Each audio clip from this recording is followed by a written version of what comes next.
Welcome, fellow Phoenixes, to the Spiritual Phoenix Podcast, where we make a daily offering to the divine by putting our past on the pyre, searching the smoke for spirituality, turning the ashes into art, adapting isolation into connection, and manifesting mental wellness. I am a spiritual being on a human trip called Rozen, and I wish to ignite the authentic expression of your soul into any avenue that elevates consciousness. I don't want to tell you what to think, but to get you to think, create your own understanding, and originally articulate yourself in a way that is uplifting. We are the artists of our lives, and today is a blank canvas. Let's collectively create a better tomorrow. And I'd like to take a moment and focus on what we're grateful for today.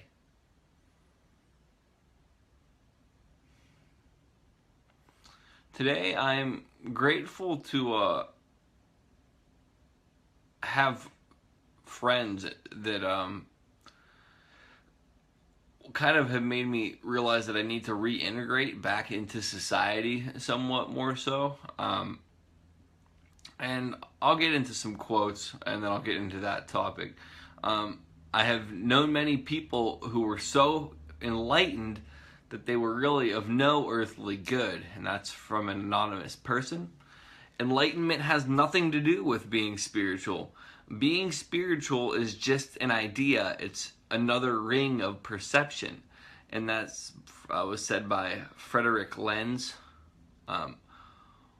One's everyday life is never capable of being separated from his spiritual being. And that was said by Mahatma Gandhi. Extreme spirituality is just as detrimental as extreme materialism. Higher levels of spirituality eventually lead back to fusion with material existence. We have infinity to be a spirit. Our time as an individual is what is fleeting. And that was said by me. If we believe we are spiritual beings having a human experience, many times people forget that spiritual element, but I feel that it's just as detrimental to forget to have the human experience.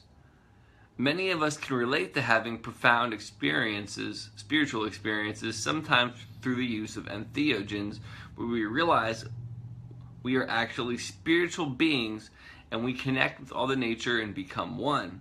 However, I feel that the peak of the spiritual quote-unquote trip of reality actually awakens us to us that we are having a human trip, and we are too much, and when we are too much our spiritual selves, we miss the main point of the mission. Humanity is a drug, and it will wear off soon. Better do the terrestrial things while we can, but not get so wrapped up in the material we lose sight of who we are. And I think that that's one of the paradoxes of spirituality is you can disconnect yourself so much from the material that all that knowledge that you gain becomes useless. One of the barriers for me of being material is, and I don't mean having a bunch of crap and buying things and being money obsessed. I mean having connections with people that maybe aren't at the same place or don't want to be at the same place of spiritual understanding or aren't supposed to be at the same place of spiritual understanding. That one of the detrimental things for me or difficult things for me is just having regular friends and having regular conversations. I've kind of soiled the concept of just having really surface conversations in some way, and it affects me a lot, and it affects the people around me too. If my perception is that talking about things that people care about are stupid, how spiritual am I really? Because part of spirituality is love, acceptance, and trust. And if I can't just love people and be interested in what they're interested in, am I actually practicing spiritual principles, or am I really just being a spiritual narcissist? Another concept that I've fallen into in my spirituality is, why doesn't everybody think like me? Not everybody's supposed to think like me.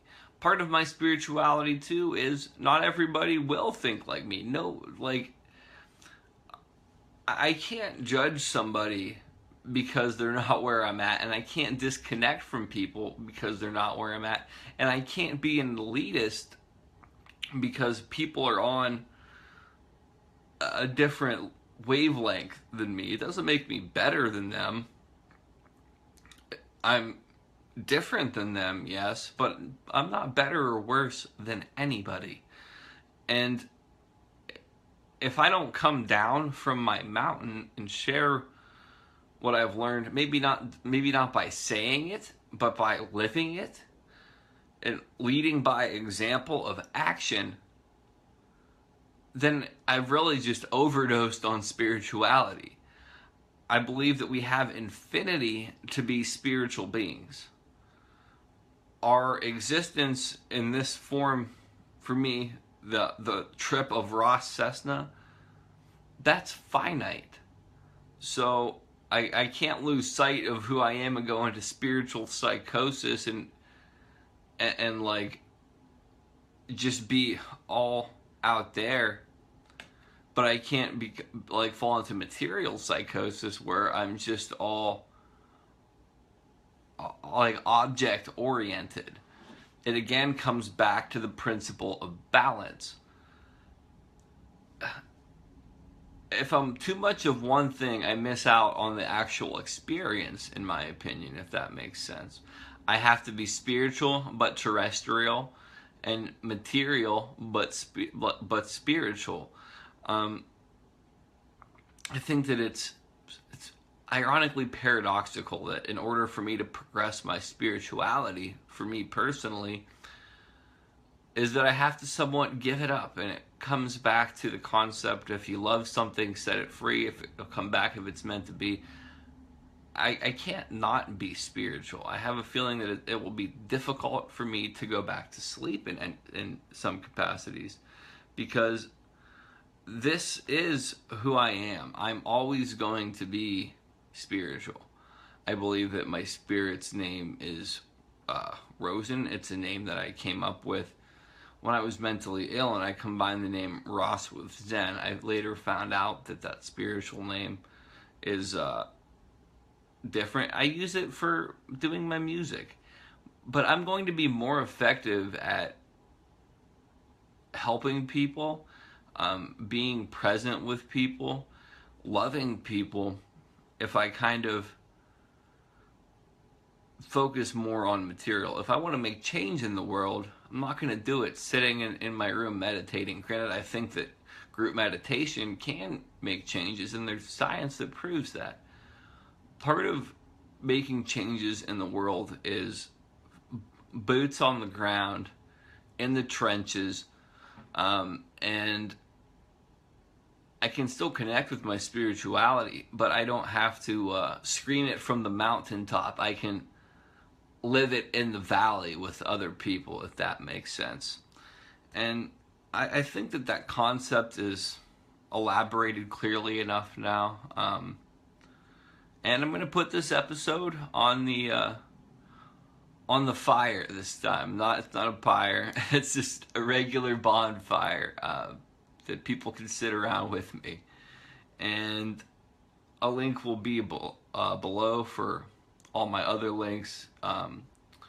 Please take the time to respond to the PodTrack listener survey, as it'll help me better understand my audience.